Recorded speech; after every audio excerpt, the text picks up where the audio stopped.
Okay, Naya Terror combo. This is a combo that's technically standard legal.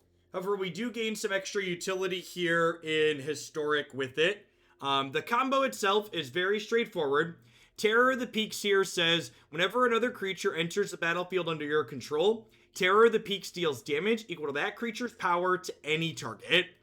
Sporeweb Weaver says whenever it is dealt damage, you gain a life and get a 1/1 green Saproling creature token. So the combo is with Terror of the Peaks in play, you play Sporeweb Weaver or another creature out if this is already in play, and then you have it deal damage to this to make a token, and then the token comes into play, deals damage to this, makes another token, and we prevent our thing from dying by either having Fight as one or Selfless Savior to make this indestructible. So with this being made indestructible, with Terror of the Peaks out, we make an arbitrarily large number of 1/1 tokens, and we gain an arbitrarily large amount of life. The key thing we're gaining in Historic in this deck is better, more consistent mana. So the cheapest, most efficient ways to give this thing indestructible are these various white cards. And then we're also gaining in Historic access to Fauna Shaman from one of the Historic anthologies. Helps us turn our creatures into the exact creature we're looking for to give us some good utility in different places. Just let me get double check on the mana really quick here. We actually have too much green in this deck, right? Too much green and not enough white and red. So if I'm looking at this, we have 10, 11, 12, 6, 17, 18, 19. We have 20 green sources, and we only have 13 red and 11 white. So I'm going to turn these temples into red-white temples.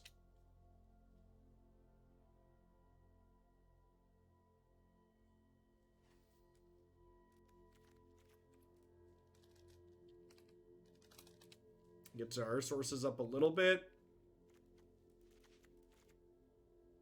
Actually, I'd probably rather just have untapped lands in my aggro deck, right? Aggressively slanted deck.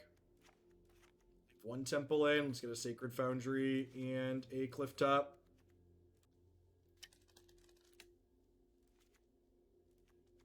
This gives us 5, 6, 7, 8, 9, 10, 11, 12, 13 white and 4, 8, 12, 13, 14 red.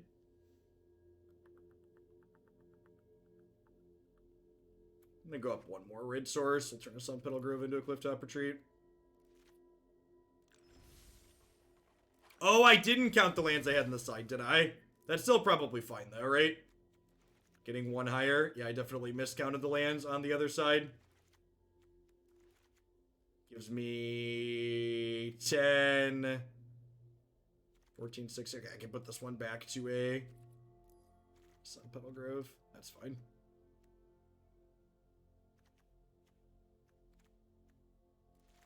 Alright, let's do it. Does your wife play Magic? If not, is that an issue since it's a big part of your life? No, not at all. I mean, like, does your wife go to work with you? If not, is it an issue because work's a big part of your life?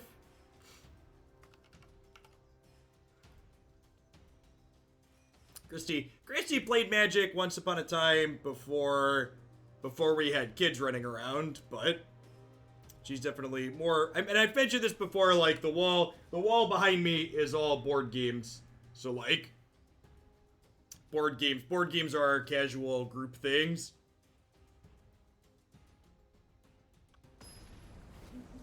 Can you elaborate on why you use blue light filtering glasses? They reduce eye fatigue while using a computer for long hours in a day. So before I started using the blue light filtering glasses, I regularly had dried out bloodshot eyes by the end of the day and frequently had headaches after working long days. And they those things generally don't happen since I started using the blue light filtering glasses. I'm not familiar with the science behind them, but I know they work for me.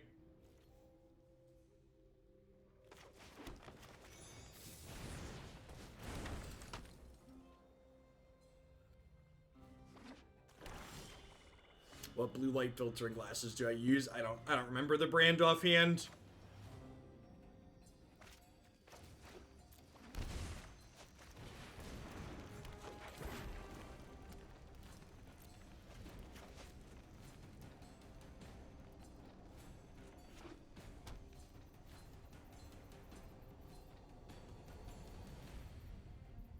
Terror of the Peaks with the spider is the combo. Terror of the Peaks plus spider lets you with spider indestructible lets you make a bunch of things. Yeah, I really wish they would have given us Gravecrawler. That was the one I really wanted.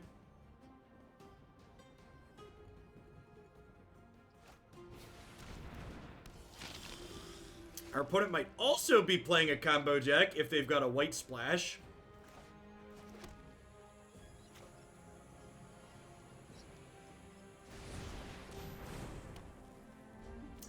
Worth noting, this is a human for fight as one.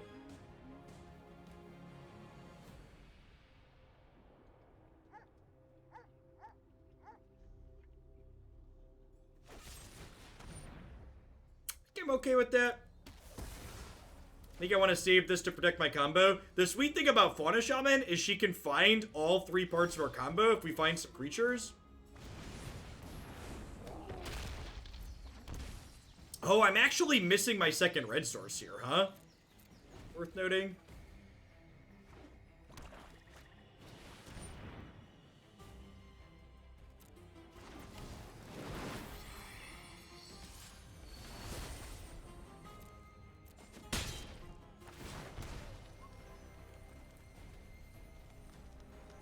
Make us discard a card here. Yep. I have to give up the fight as one.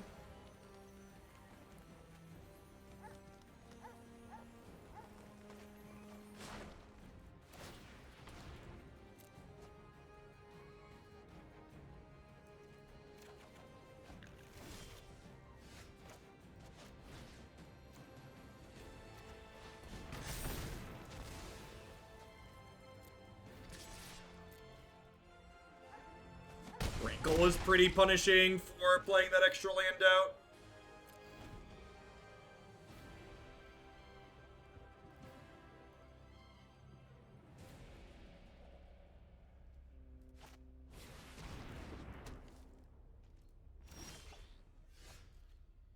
Okay. Actually, I probably just want to attack them, right?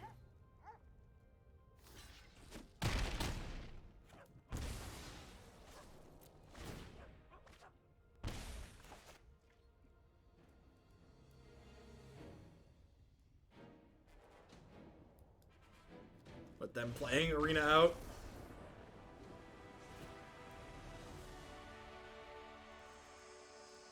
I'm gonna bring in a couple of my grindy cards here, I think, so we can go long a little bit as they 1-for-1 our stuff a whole bunch. I know Domri's Ambush was okay there, but I kind of feel like this card's probably gonna be a liability in this matchup on average, just because I expect the opponent to have a decent amount of spot removal. Make sure my Questing Beast as well here.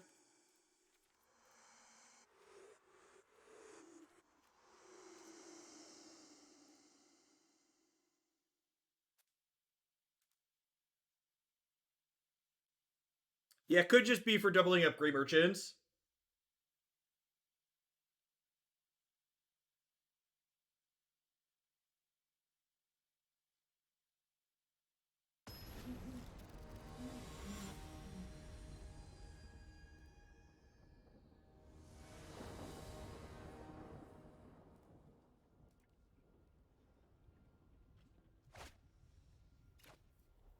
What type of deck would I say I play the best? Magic decks.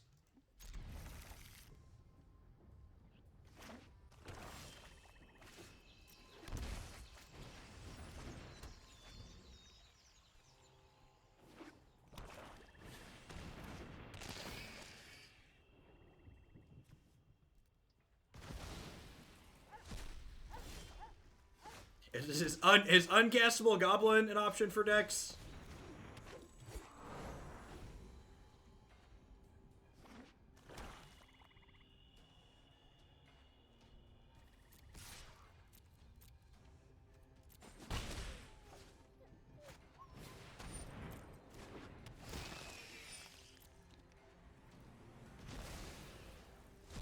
That's true. That's true. Teferi, Hero of Hearthstone, has definitely made me better at Hearthstone decks. Big agree.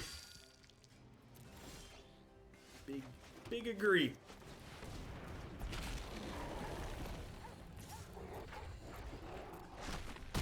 Some people play certain archetypes better than others. Yeah, those are usually people who have spent more time playing those archetypes than others. Like, at this point in my career, I've logged hundreds of hours with basically every type of Magic deck.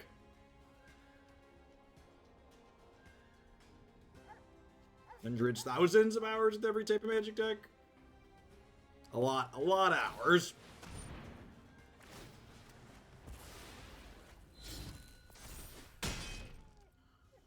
It was a good tempo exchange here. We basically traded 1 mana for 4 on their side.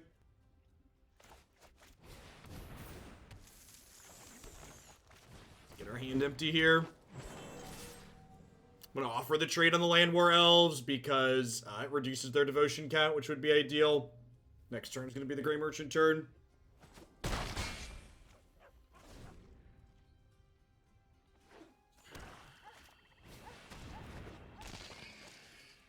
Probably dead. I've heard you use the phrase player agency before, and what do you mean? Is it the ability to make decisions, and those decisions are progressions in both? So when you hear me talk about player agency, what that refers to is the impact that your decisions the decisions you make in the game have on the outcome of the game itself. So, for example, compared to Runeterra, I think Magic tends to have a low amount of in-game player agency. I think, on average, the decisions you make inside of a game of Runeterra impact the outcome of that game far more frequently than the decisions you make inside a game of Magic impact the outcome of that game. Now, that's not to say none of your choices in Magic matter, but in my opinion, in Magic, the decisions you make when deck building, when sideboarding, and when mulliganing tend to have a much higher impact on the outcome of a game than the decisions you make inside the actual game itself. Modern Magic design has largely pushed gameplay in the direction of hoping your opponent doesn't have it frequently being the correct choice, as opposed to having player agency to play around things in a meaningful way.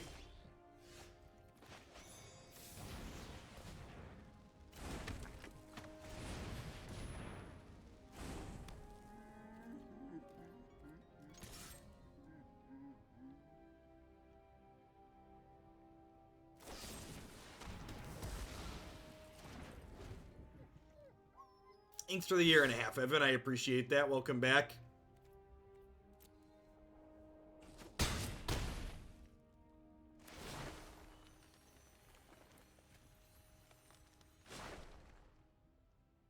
Feels pretty dead, man. Like, this game here is a good example, right? Like, basically at no point in this game, the decisions I made in this game were what I exiled to these and when I chose to use this, and I don't think there were a combination of different decisions I could have made with those 3 things that lead to me winning this game.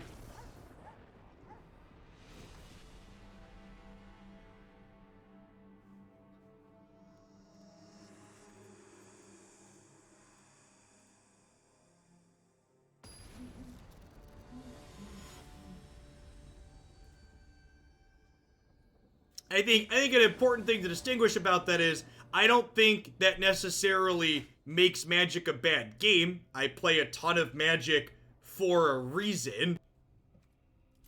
But I do think it's worth being intellectually honest about what's happening and why it's happening. I think Magic's greatest strength as a game comes from the deck building depth that's capable in the game, especially compared to a lot of other games out there. And I think that its incredible amount of deck building depth, generally speaking, makes up for a lack of player agency inside the games themselves.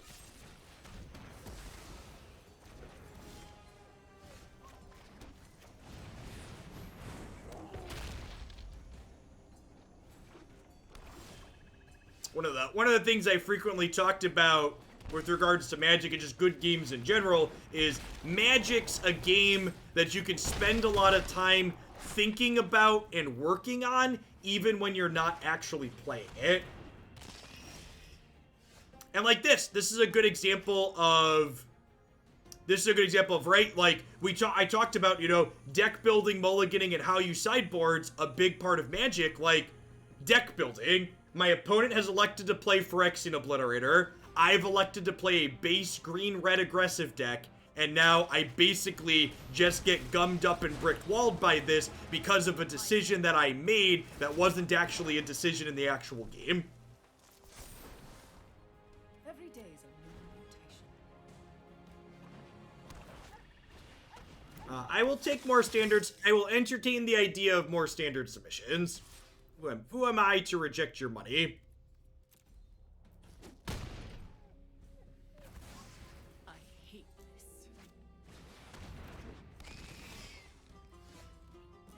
And just can't win at this point. My opponent chose to register cards that my deck can't beat.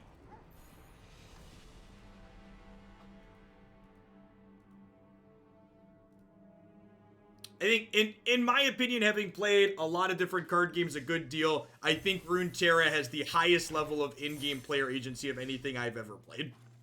That's one of the big appealing parts of it, which is why I've talked about, you know, I think if that game eventually has a deep card pool, I think it has a bright future. What is it? Card? Giant? I'm spelling giant wrong. I before A. Am I?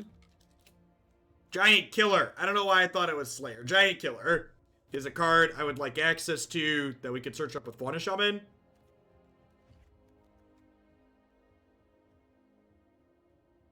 Am I saying deck building matters less in Runeterra? That's not what I said. What I said was in-game gameplay decisions matter more than they matter in Magic. How much your in-play gameplay decisions matter are not directly contingent upon how much deck building agency that you have. Those two things are not directly related. Justice Strike's actually not a terrible idea. It might just be better than these Baffling Ends.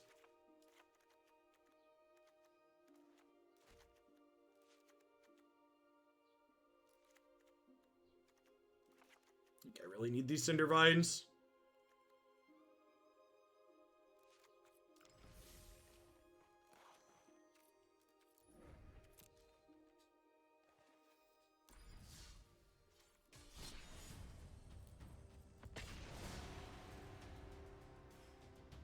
A more shallow card pool, it would only make sense that gameplay decisions carry more weight. Disagree.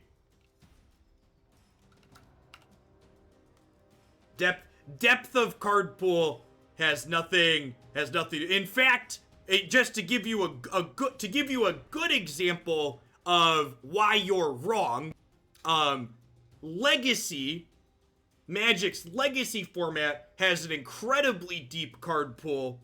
And Legacy, I think, tends to have more in-game player agency than the other formats in Magic. That too, a lot of Magic's card pool is filler and not remotely constructed playable, but the idea that bigger card pool makes in-game player agency lower is just nonsense. Just objectively wrong. The thing that gives Legacy a lot of in-game player agency is actually the same thing that gives Runeterra a lot of in-game player agency, which is that the turn at which you start double spelling is early in both Runeterra and Legacy. So, Runeterra literally doesn't have limited, Jeff. Literally doesn't. And what I mean by that is both Runeterra and Legacy tend to have decks that have a lot of cheap spells in them, and the rate at which you acquire mana in Runeterra is faster, so the turn at which you start playing multiple things in the same turn happens earlier. And those sequencing decisions where it's not just, I play my 1 mana spell on 1 and my 2 mana spell on 2 and my 3 mana spell on 3, when you start going, okay, do I play my 2-drop here, or do I play my 2 1-drops, or do I play, you know, 2 2s on 4 or a 4-drop, stuff like that.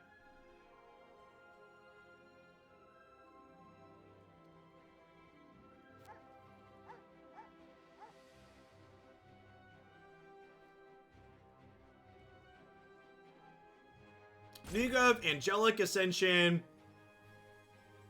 I think that card's good in general.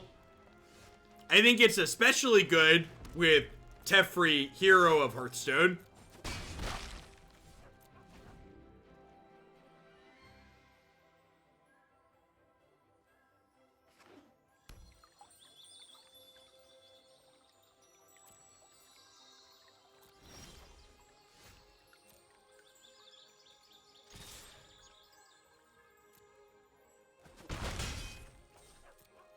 Yeah, the way mana works in Runeterra adds a lot of depth and complexity too, because not spending your mana in Runeterra is often a correct decision for sequencing because of how spell mana works, whereas not spending your mana in Magic frequently means you're just getting behind or wrong.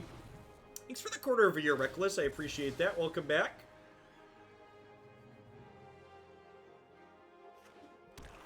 As a healthy father of 3 between 6 and 1 years old, I know how much of a blast it can be. Get some sleep. God bless.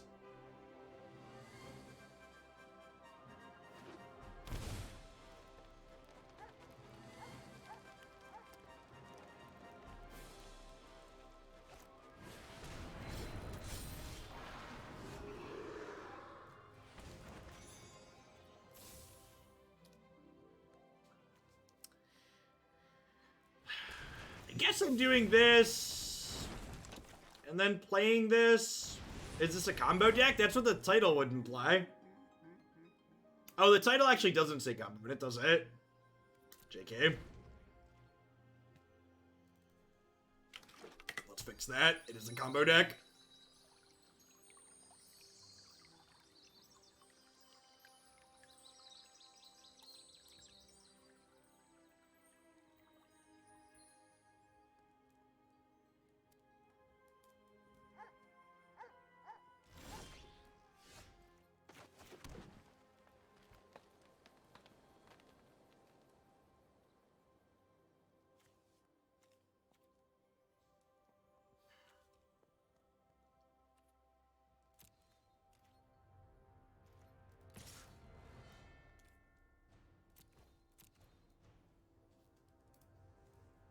I think we're supposed to offer this trade here. And it's like a trade. This gets Pelucranos small enough that it can't eat my Terror anymore, which is ideal. Although my Terror could just die to Doomblade.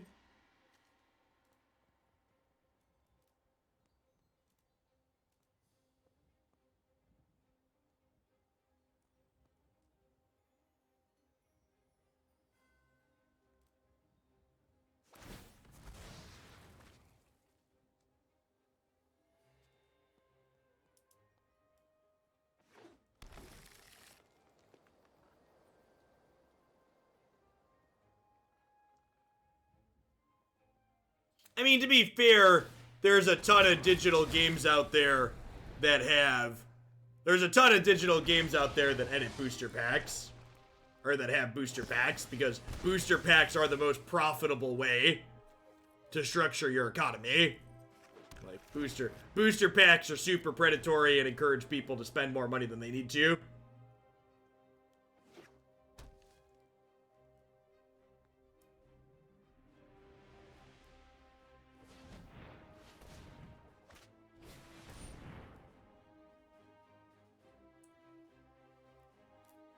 No, player agency has nothing to do... Again, like, I feel like if you think player agency has to do with formats being settled, you don't understand what we're talking about. Like, the format has nothing... Like, which decks are good in a format? A format being solved doesn't mean... I'm just not even gonna engage with the point. That's just so fucking stupid. Just like, I don't even have words to, like, explain how off base that is. Just like I feel like you haven't been paying attention to, like, the description of player agency that I've been using, we've been talking about here for the last bit. Just incredibly ignorant.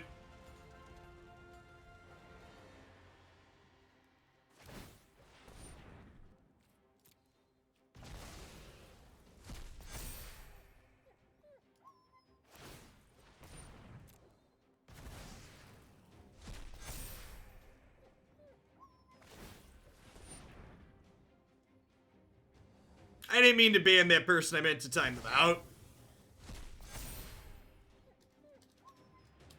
I'm putting the chat back in sub only. That lasted longer than I was expecting, for being honest. I've explained it several times. Sadness on the stack. Thanks for the 2/3 a year. I appreciate that. Welcome back.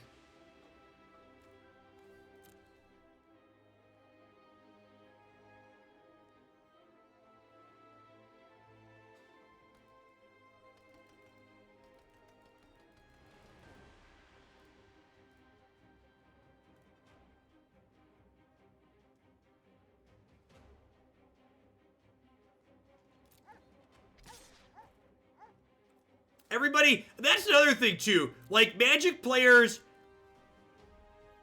it's been so long since Magic players experienced a solved format that wasn't absolute dog crap, rancid pit stains, that, like, Magic players just have this nonsense idea in their head that a solved format is the issue with everything. That the issue isn't designs like Uro and Growth Spiral and Wilderness Reclamation. The issue was that the players figured out what cards they should be playing with. Like, it's just like, they just have the biggest Stockholm Syndrome and just can't fathom that, like, the issue could possibly be that the formats are designed poorly. Like, the only possible reason things could be bad are because the players, those damn players, they had the audacity to figure out which cards were good.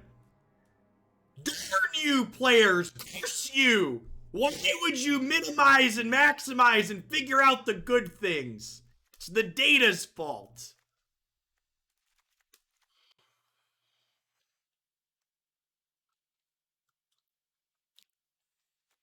Lovestruck Beast didn't seem particularly impactful here. I don't think we're running them down with that. Yeah, the RTX voice doesn't like when I get impassioned.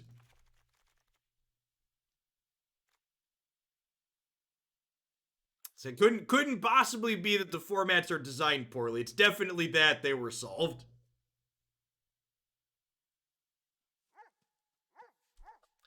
Opponent playing kind of a mid-rangey deck. Maybe I want my Planeswalkers here at the top end for a little bit of card advantage. Doesn't seem unreasonable. Bonecrusher Giant, like, could kill their Scavenging Ooze, but only for a small window, so maybe I pull these.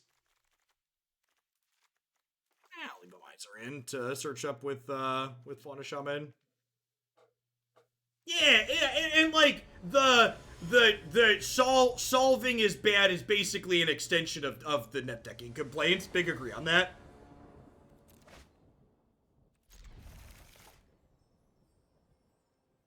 And really, it frames the argument, the solved formats are bad argument, frames the argument in a way where it's our fault we're not having fun or things are bad, instead of it's the people whose job it is to make the game fun. It's not the fault of the people who designed the game. It's our fault as players for what we've done to the game. It removes responsibility from the game designers and puts it on us. It tells us that we're the baddies, not the people whose job it is to make the game fun. Thanks for the tip, Milo. I appreciate that. For Delacia, you didn't give me a deck code there. You should DM me on Discord and send me a deck code, please.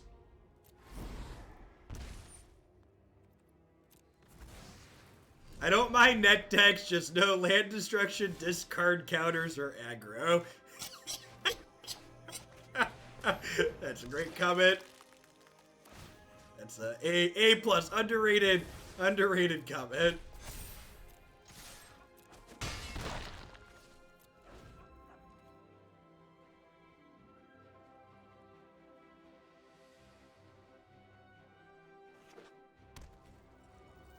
Opponent missing green mana currently. Was banana land there, but Questing Beast is a good consolation prize. Get to run him down here.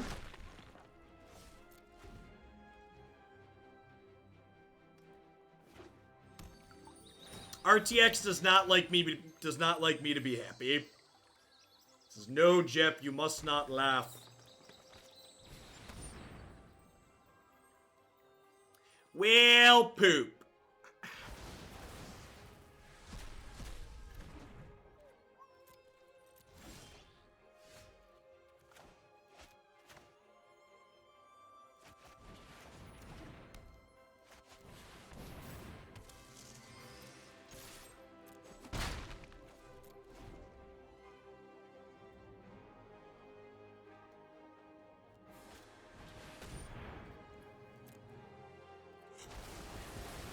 Oh, feels magic, man. Feels Magic the Gathering, man.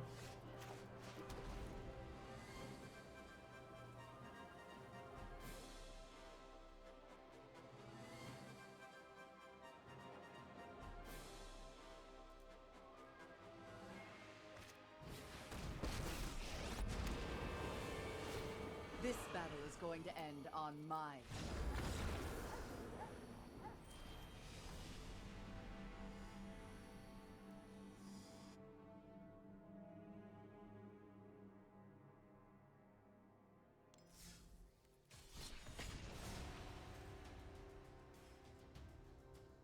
Hey, thanks for the 12 months, Cynthia. I appreciate that. Welcome back. Thanks for keeping me around. Giving a good one wherever you are.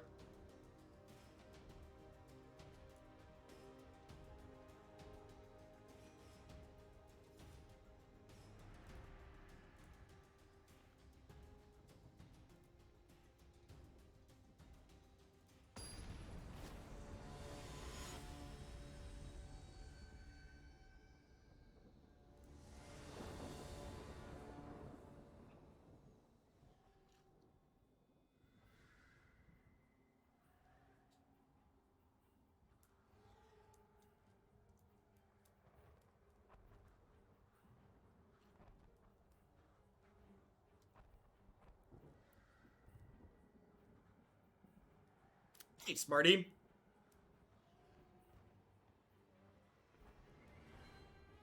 Why doesn't Extinction Event work with Lily? You mean, why does it exile it?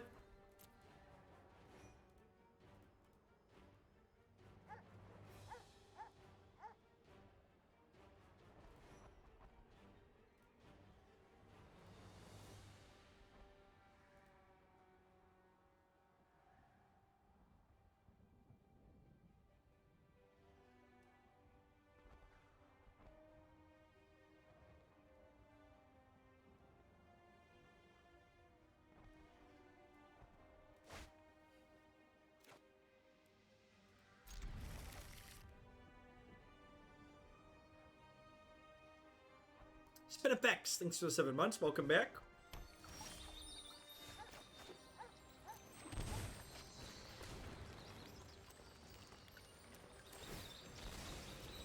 Yep, that is often how these multi-card decks shake out, Nubs. So far, we've been playing Gruul aggro featuring Sporeweb Weaver.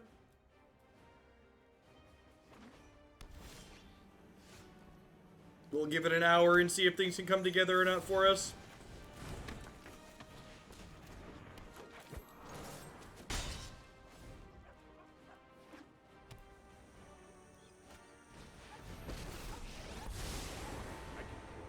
Stand by and watch. Don't worry, I got this.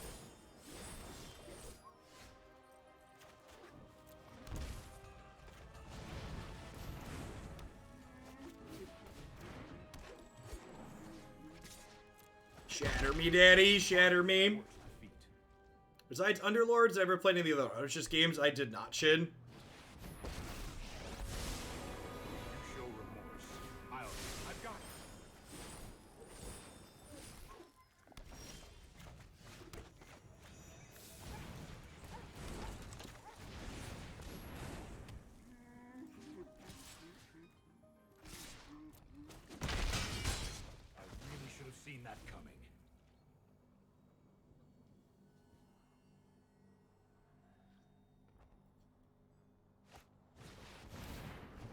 Just a baby Krasis. That's good for us. I think I'm playing around a sweeper here. I think we're just attacking for 9. See, chat got some player agency. Get to decide not to play into a sweeper. We got enough pressure in play already. Slaga, let's get you a sword to go with that shield. Thanks for keeping me around. Having a good one wherever you're at.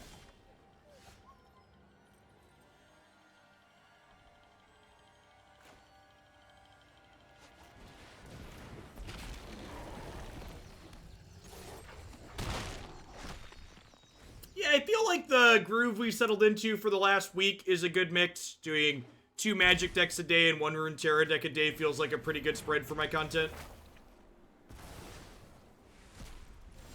It'll be interesting to see what the YouTube numbers look like after a month or so of doing that.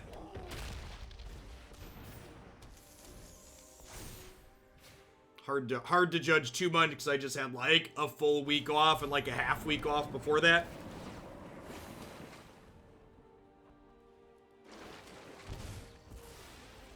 Yeah, like, imagine if this spider had been like a girl spellbreaker. Do you have a favorite historic deck right now? Not really. Maybe Yarok Field can be playable again since Scrolls picked up in popularity.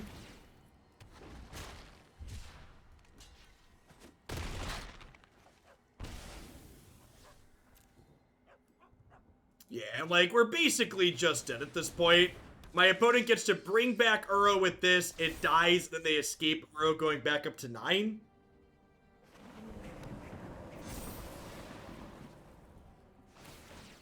Yeah, why isn't the card with ambush in its name an instant? Inquiring minds would like to know.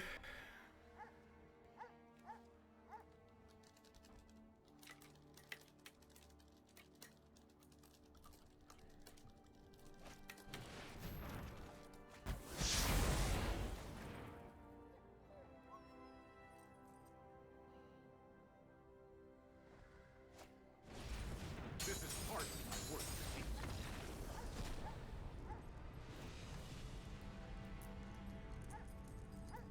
Alright, Klothys is fantastic here. I think we want the Ruinblasters. Bonecrusher Giant can come out because they don't have many things we need to be killing with that. Ambush is kind of slow and clunky. Did I trim Lovestruck Beast too? Maybe. The token just gets bounced by Teferi. Let's try this.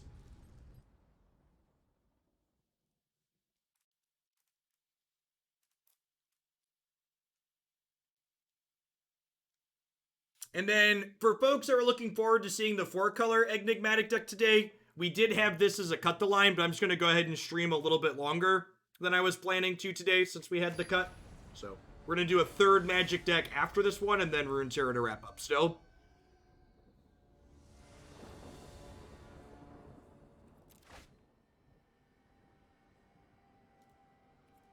This might not be good enough because of all the tapped lands.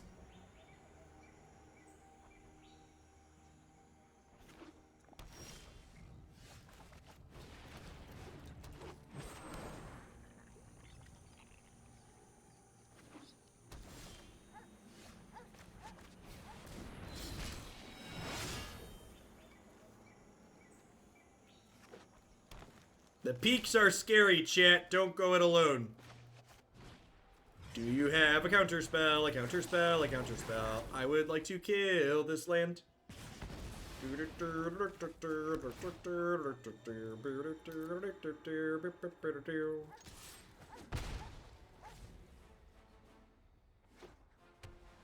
So anyways, I started blasting.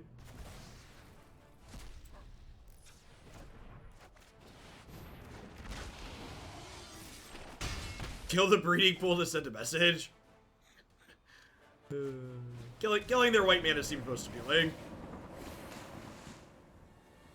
They're looking pretty close to dead, right? Yeah, and they're missing second white for their sweeper right now.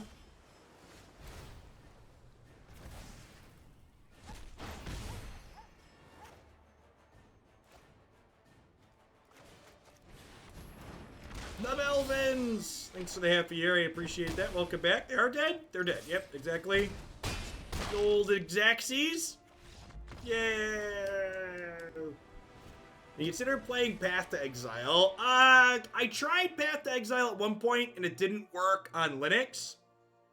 I have a Windows rig now, but I also I'm not really looking for more PC games. I've been playing Minecraft Dungeons on the Switch with my 2 children. That's been fun. Not quite the same as Diablo, but definitely a kid-friendly version of the IP and mechanics of that style of game, I think. If you are a parent who would like a hack-and-slash dungeon diver with a relatively kid-friendly IP, would recommend Minecraft Dungeons. It's like $20 on the Switch store. Larkanos, thanks for the 10 months. I appreciate that. Welcome back.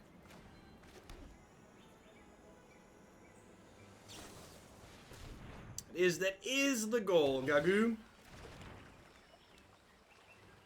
It's free with the Xbox PC Game Pass. Sweet. I know my Multiplayer co-op games that we can split screen on the Switch are. But I spend a lot of time playing with the kids. We're a big fan of the Lego series.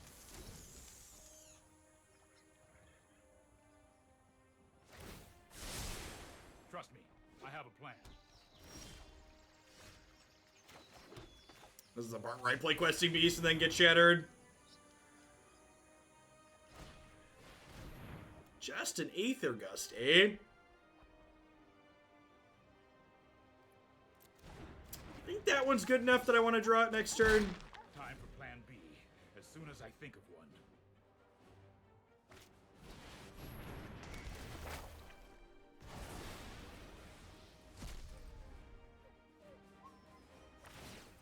No, I am not making There's people out there still using versions of Windows that aren't Windows 10.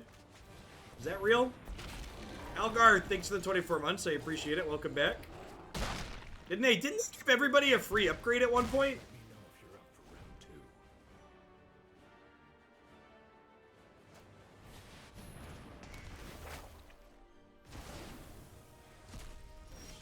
2. Yeah, random legacy businesses, I believe are still using old versions of Windows, but anybody playing PC games?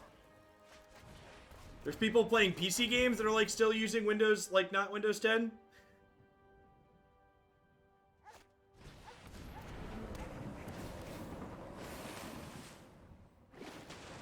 Yeah, corporate America and things with lots of users are a different story because they take forever to upgrade things. I think those aren't quite a fair direct comparison. And we're just dead at this point, right? I just can't beat them escaping Uro next turn.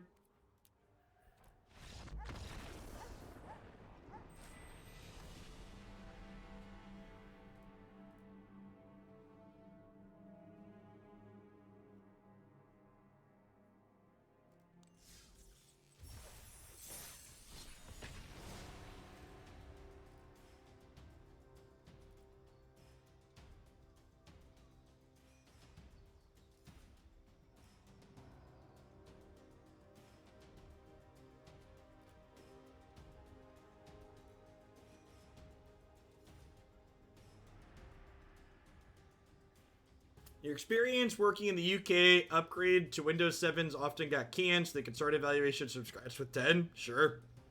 I mean, skipping some major releases when you don't want to change major releases often, probably it makes some amount of sense in corporate environments.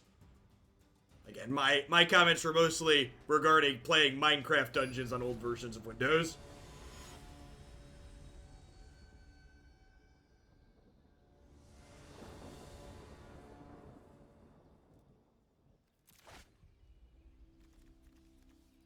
It's fine.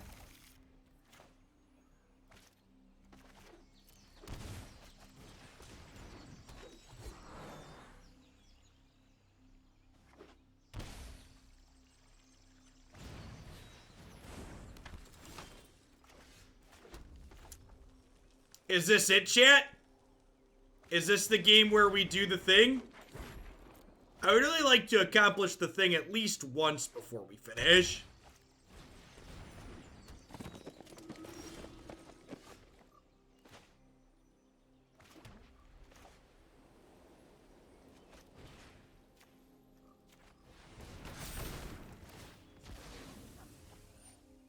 We need to draw a red source. Oh, we need an indestructible thing at some point too, right? Oh, I guess I can fetch the pupper.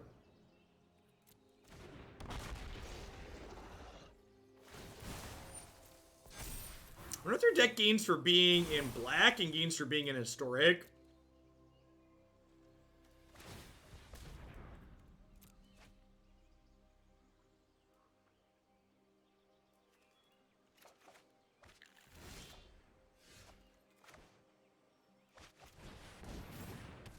Pelucranos and maybe Oathsworn Knight. Okay, I can see that.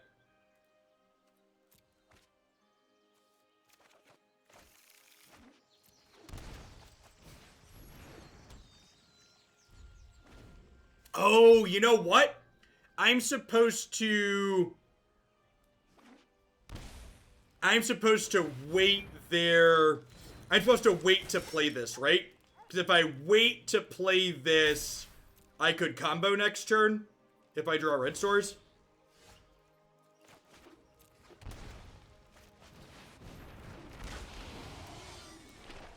Okay, so now if this takes damage, they die. We need this to be able to block and survive damage. Knight of the Ebon Legion. That's a good thought. They have great red mana too. Oh, they're just splashing for Chamber Sentry. That could be it too. That could totally be it.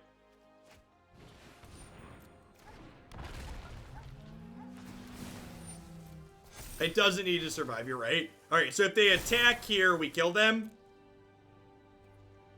Any creature.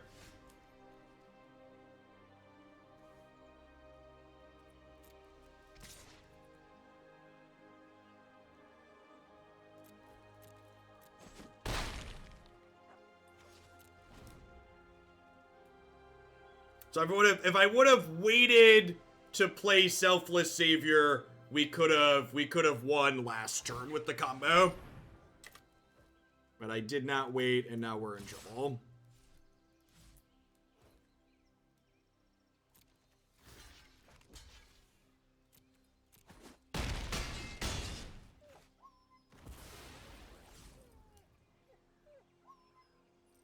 Yeah, we've been doing Magic every day. You can find it up on the YouTube channel and the website as always. Sick. All right, so make this indestructible.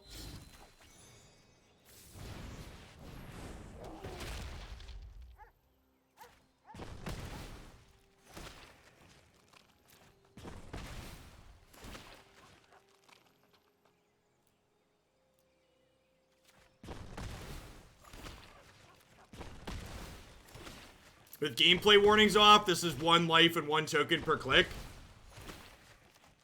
Not bad.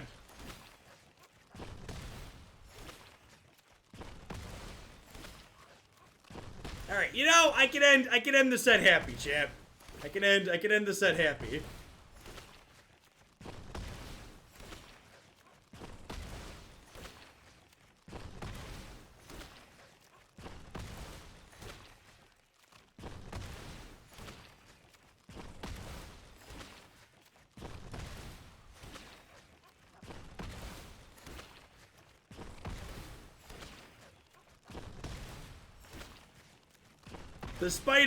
The spiders seed some stuff. What's the token limit? Anybody know offhand what the token limit is? 69 or 420, your choice. Oh no! Oh no, it's starting to make me click resolve in between. Oh no, Magic Arena. Oh, Magic Arena. Why would you do that, Magic Arena? You were so click efficient. You were doing so well. Why would you start making me click resolve?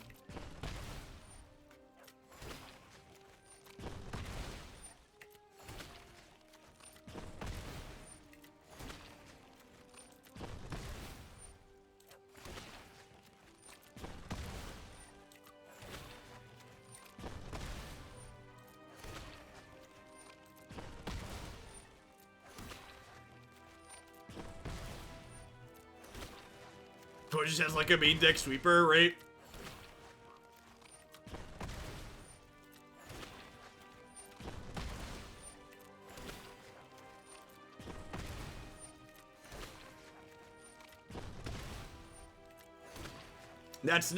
It's literally not true, Neepeen. I literally can't activate the Shaman. I don't have a creature in my hand. So you are just wrong. It literally wasn't making me click resolve for the first couple of dozen. It just randomly makes you start clicking resolve in the middle.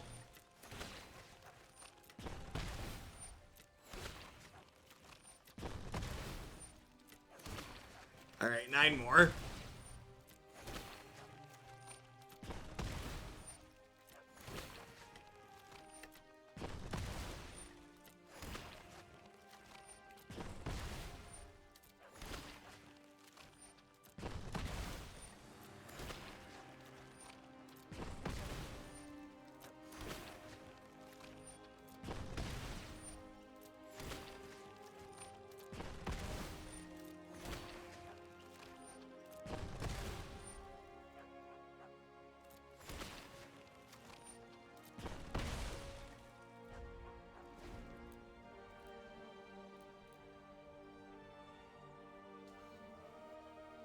As you will, opponent. As you will.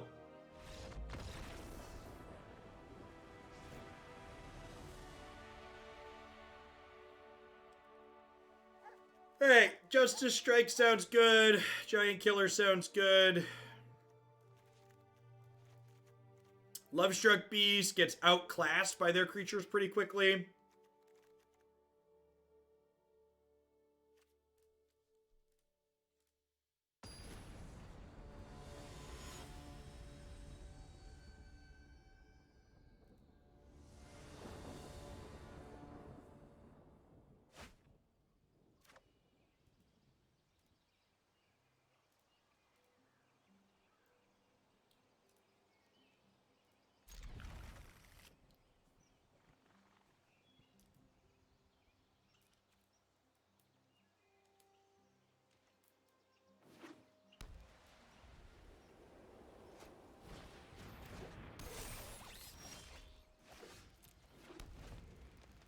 It's your 11 months, Just a Victim. Welcome back. Appreciate it.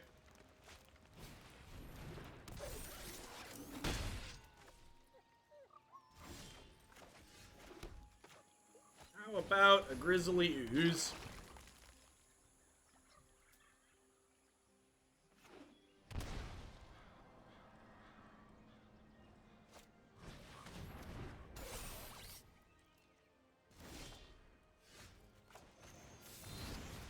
I'm gonna stomp this now before they can untap and be able to activate it in response here.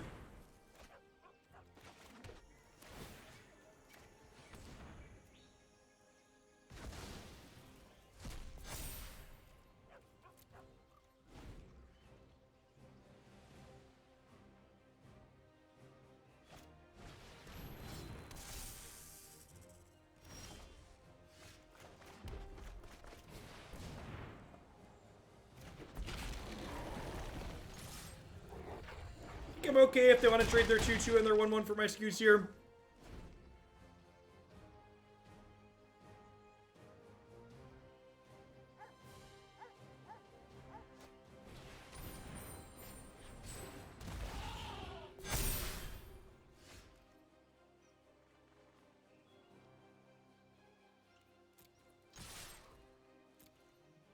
I think we burn our fight as one here.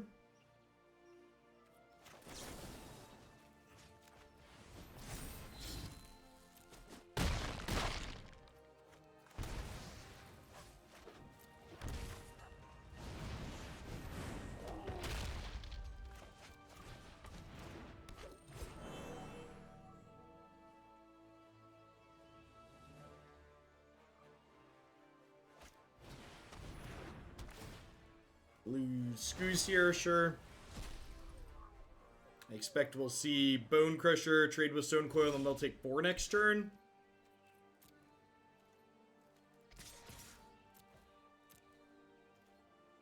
Girl aggro seems great, yep.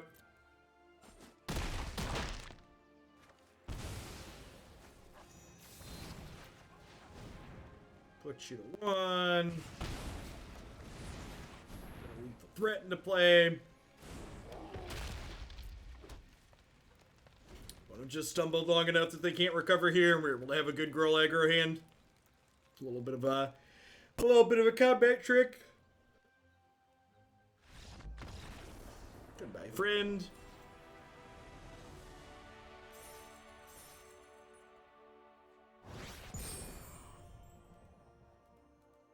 That plant 3. 2 scourges when we go off as lethal. Yes, yeah. If you have two dragons in play, you kill your opponent while you combo, as opposed to just making ones and gaining life. That is accurate.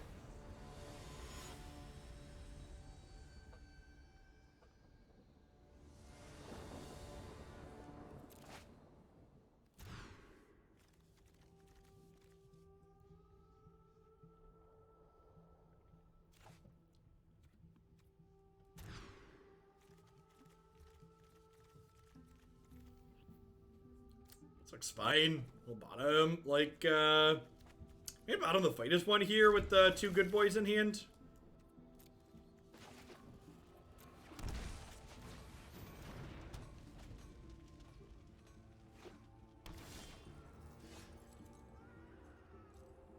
Gotcha, victim. It's very warm in the Midwest. Having a bunch of 90-degree days. Okay, well, if we draw some lands, chat, I'm saying there's a chance. The Fear Agent, thank you for the 2-month support. I appreciate that. Welcome back. Thanks for keeping me around. You gonna sacrifice my good boy to some kind of forgotten gods? Feels Magic the Gathering, man.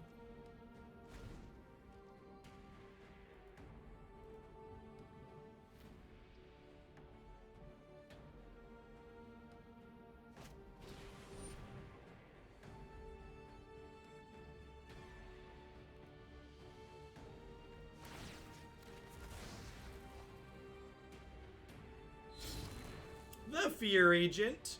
Thanks for the 2 months. Welcome back.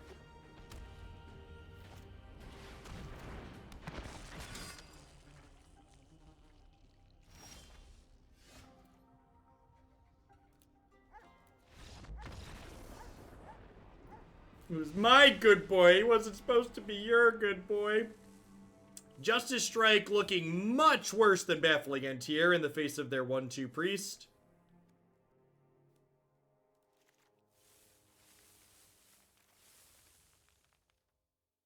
This doesn't really protect us from most of their stuff. At least you're banking that spell mana for when you don't cast a spell, right? Yeah, exactly. Get right on that.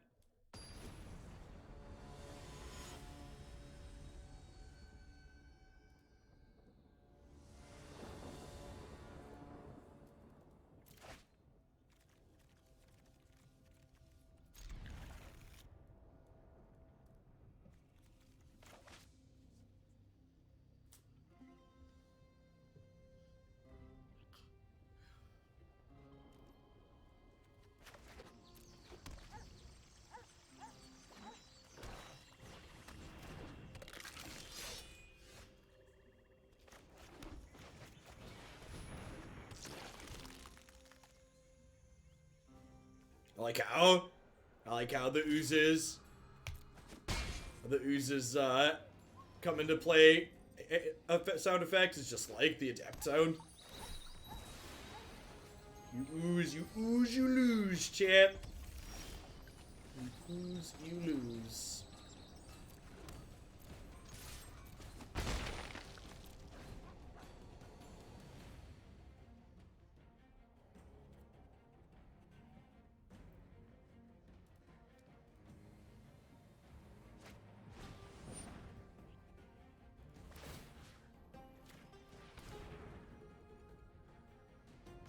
About to get ovened here, I assume.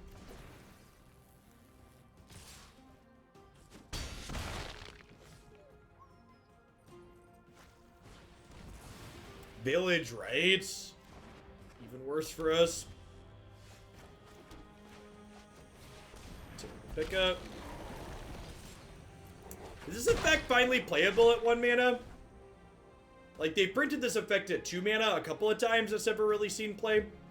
At one mana, is that finally cheap enough?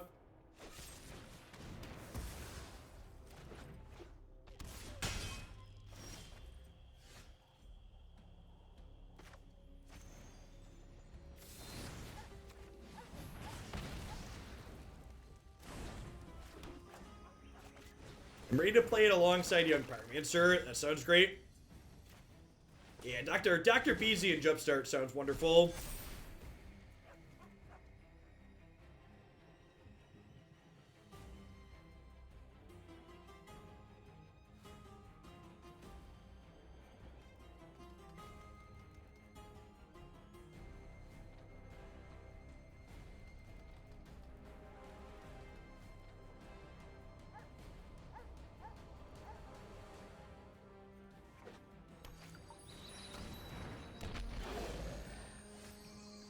That's not bad.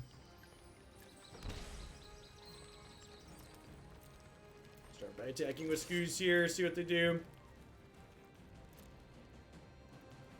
They're going to damage. I'm just gonna go ahead and say, okay, take it, and then play the Terror here, holding up Fight as 1.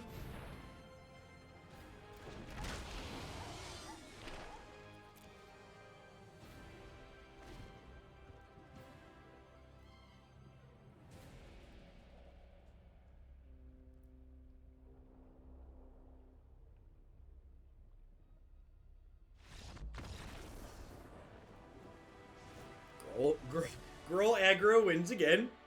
Okay, with Mayhem Devil in mind, do I want these Justice Strikes? Answer is probably yes.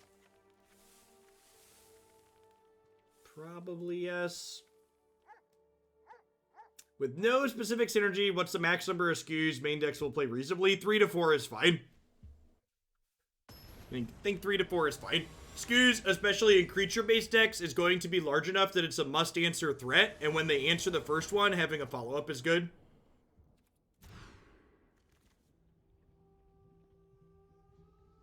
Seems great.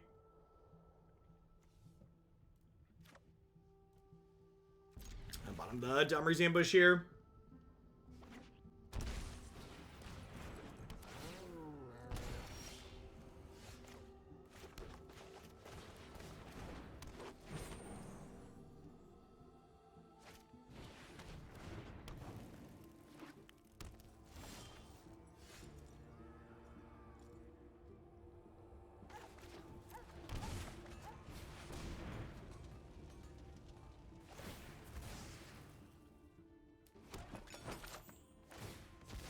Dirty Tributary doesn't count because it's a 0 drop. Yeah. Yeah, for people that haven't played with SKUs before, however good you think that card is, it's better.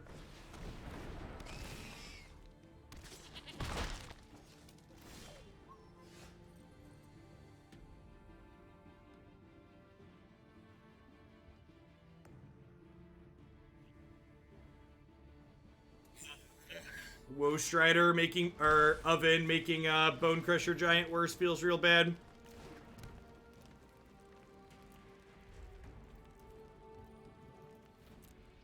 I guess if they go to eat the cat here, I can kill the Woe Strider in response. Looks out at least.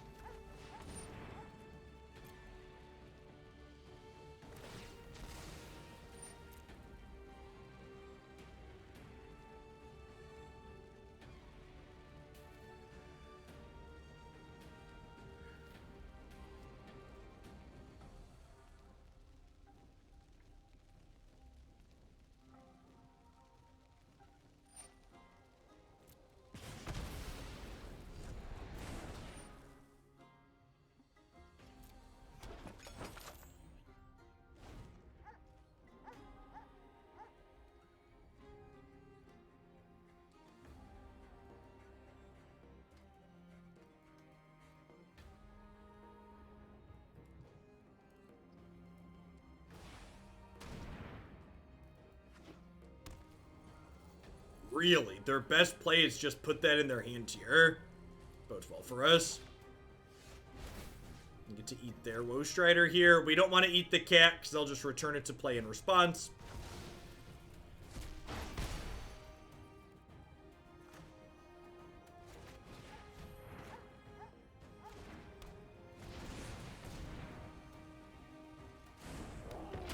It's a real shame we didn't draw land for Terror there. Getting Terror out before we commit Bonecrusher Giant to the table would have been great, but I think I want to use my hand of this turn for sure.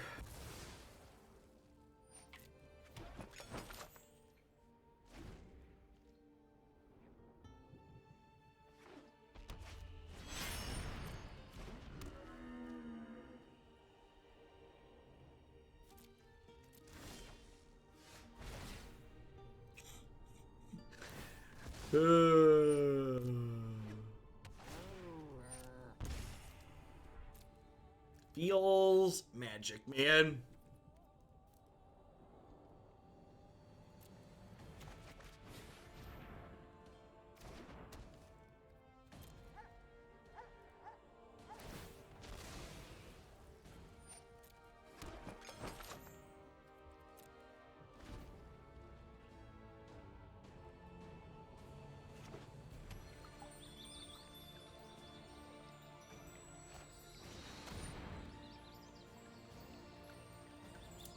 That triggers when we sack Selfless Saviors.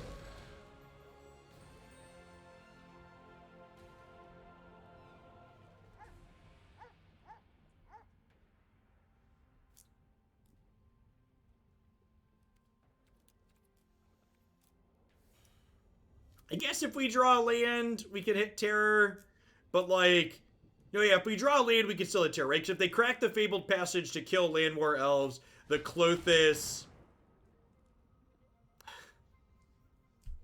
Sure.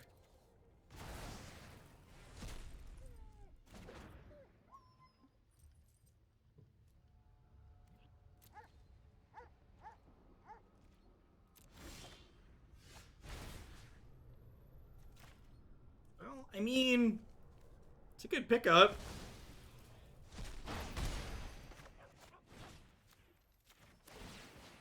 Bonecrusher's not going to be super happy about it, but he's going to do it.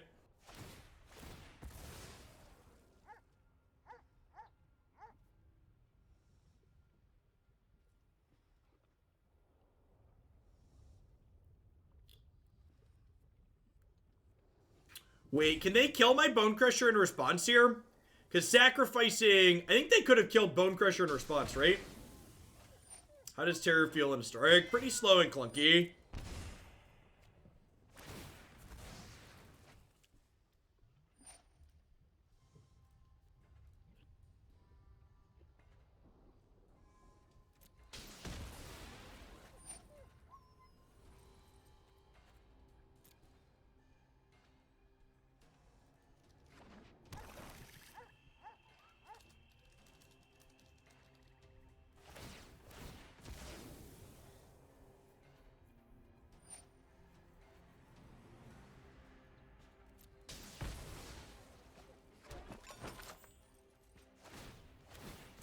The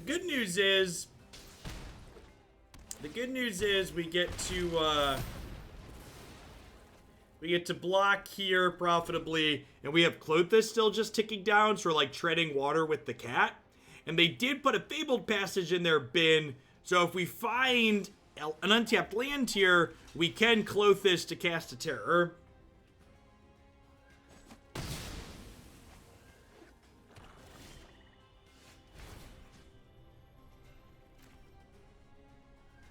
I think 5-mana Chandra is fine.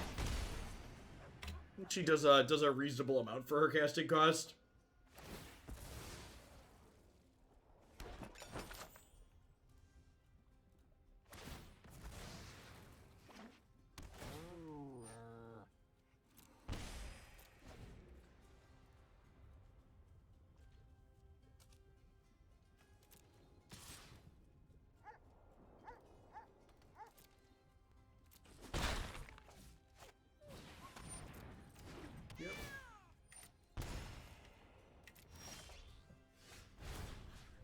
We need to draw another 5-drop ASAP.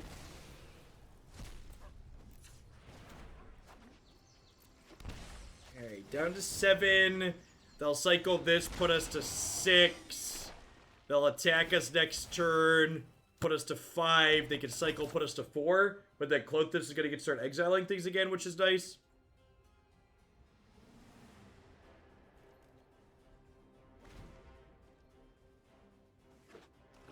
Okay. Another brick. We draw another untapped land here, and 2 terrors are going to close things out pretty quickly. Okie doke.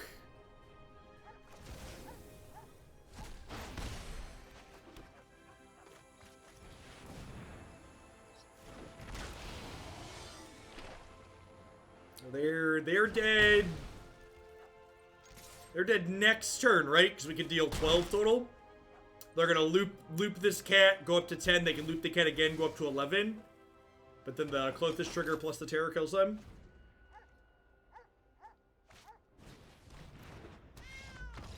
To a nice even 12. Not quite good enough. Alright, let's give this one more shake. See if we can attempt to combo one more time. For the most part, this deck's kind of felt like bad Gruul. We comboed one time, but a lot of the games we've been winning have just been like, as a Questing Beast, Bonecrusher Giant Terror deck.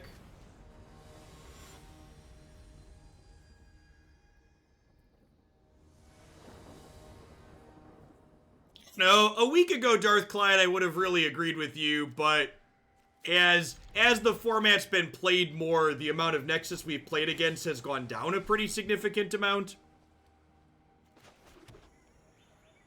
And I'm sure now that I just said those words, this opponent's going to be playing Nexus of Fate. But more Gruul's been seeing play. A couple of the smaller community-run tournaments, Gruul's had good showings in.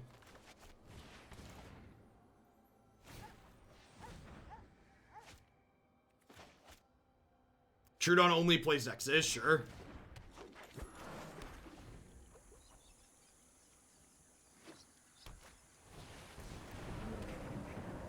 I agree. Based on the quality of the gameplay they produce, I would ban Teferi and Reclamation in every format on Arena.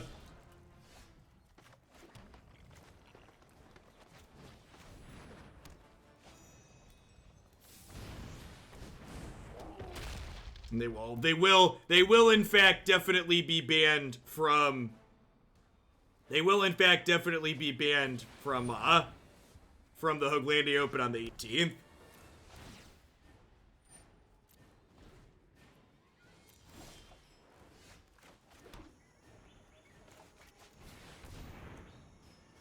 Terror is actually kind of fun here because it lets us kill them outside of combat, which is nice. Main deck Aethergust. Welcome to Magic in 2020, folks. Enjoy your stay.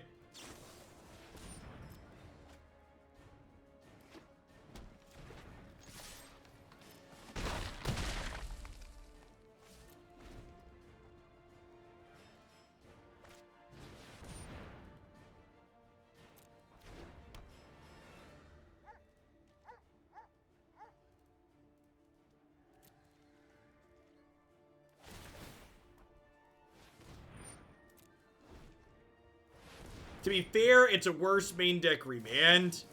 Kinda.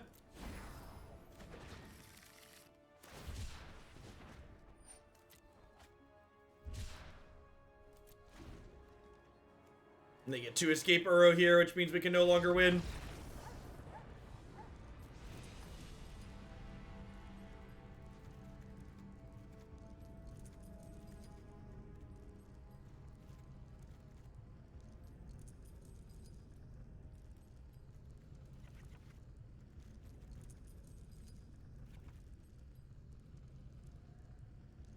So I want to cut here.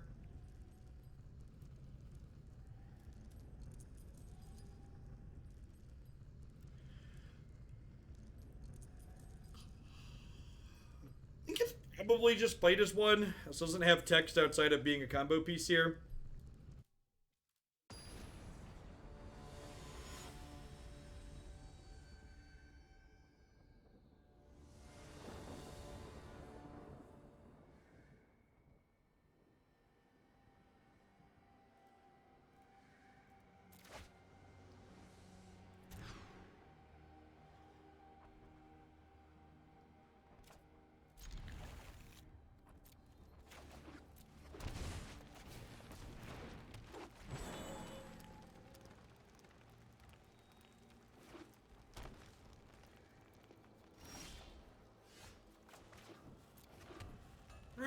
Get to curve Questerson into Terror here, which is nice. I was wondering what 1-mana green card they had. There was pausing to give priority.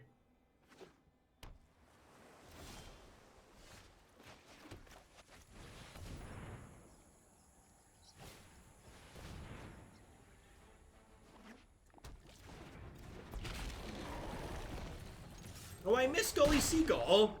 They were a 12-monther too. Checking in to see what the dogs are for. We already have a sword, so we're good there. Trying to play some bad combo.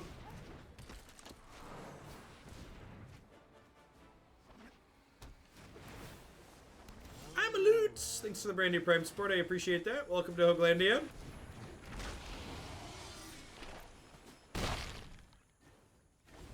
So we have 4. So if they don't impact my board, next turn I can go Llanowar Elves into Klothys as a creature. Well, I actually already have 5, right? Ha. Silly Hogland, thinking I was going to get another turn. Thinking there was going to be a next turn, chat. Sorry, I'm new here.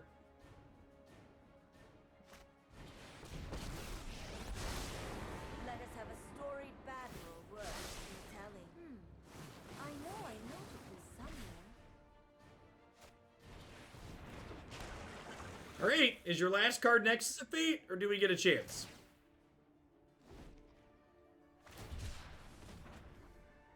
Right! Please be dead. Please be dead.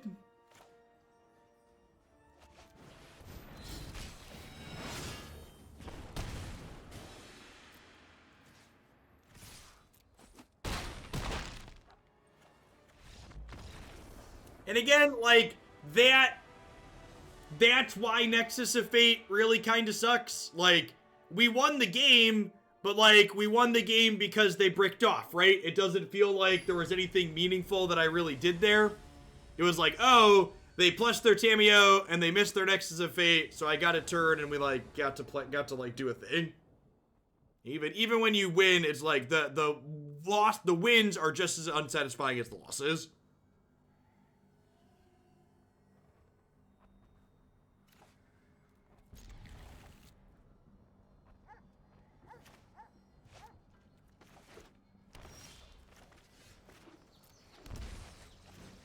Alright, we have Selfless Savior here, and we have Fauna Shaman. Now, the problem here is our combo technically doesn't kill them when it goes off, right? That's the issue. We just gain a bunch of life and make a bunch of things, and we can get fogged from there.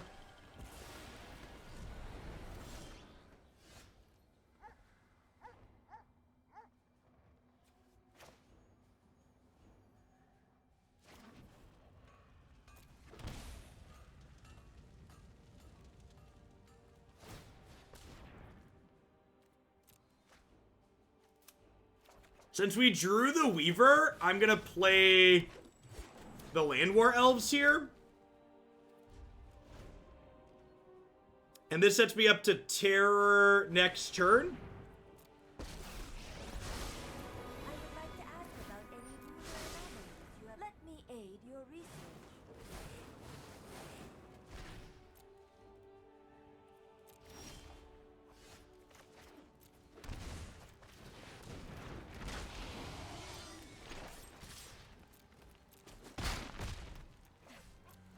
You are setting Okay. a bad example. If they have Reclamation, they can't Nexus us next turn still.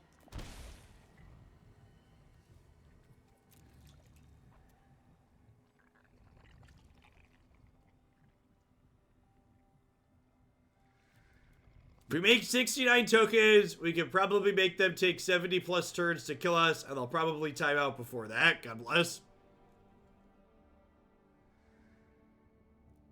I think they're like trying to figure out what the combo is. Like they're reading all of our stuff.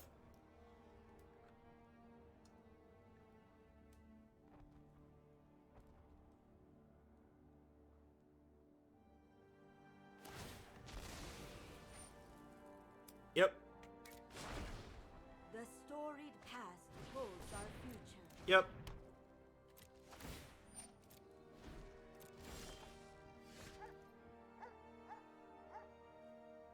there a playable card that gives your things haste? Yeah, I think Rhythm's the closest there. Actually, Rhythm doesn't work on tokens, does it?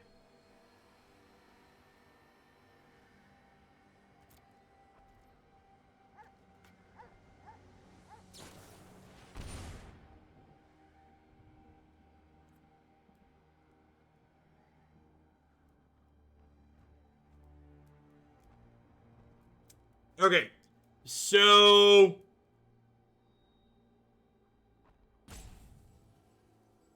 I'm going to activate this in response and go get another Llanowar Elves. And the reason for this is it lets me set up so I can combo next turn. So by getting Llanowar Elves, I have 6 mana, which means I can go Terror into Selfless Savior next turn to get the combo started. We might not have a next turn, but this sets us up so if we do, I get to combo.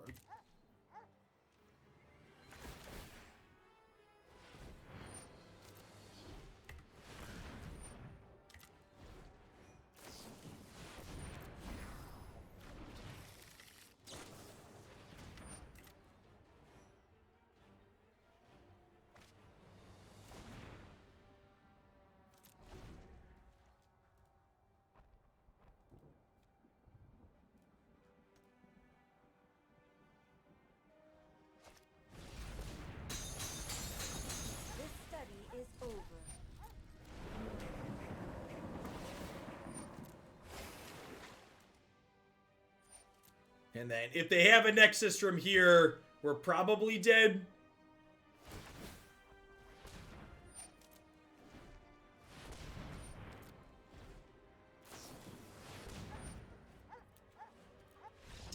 Yep. Should have known that when I said we were going to play one more, we'd immediately queue into Nexus. Saw that. That's how it works on here. This deck was bad. The combo's clunky and involves too many cards that just aren't playable. We got to combo one time in there. That last match really showed just how slow this is. Like, we had all the pieces come together in that game very quickly, and it showed that, like, the combo decks that are competitive in this format really just push us out in terms of how quickly they execute what they're doing versus how quickly we can execute what we're doing. By and large, a lot of the games that we won with this was because we were a Gruul deck in spite of our bad cards, not because of our bad cards. Wigan, thanks for the 19 months. I appreciate that. Welcome back. Thanks for keeping me around. Now, because that one was a cut the line, I'm actually going to run a little bit later than planned today. So I'm going to go ahead and we're going to do one more Magic deck today before rolling on into some Runeterra this afternoon. So I'm going to go ahead and we're going to be wrapping up with some 4-color Enigmatic. I'll be back in just a little bit. Thanks for hanging out today, folks. Don't go anywhere.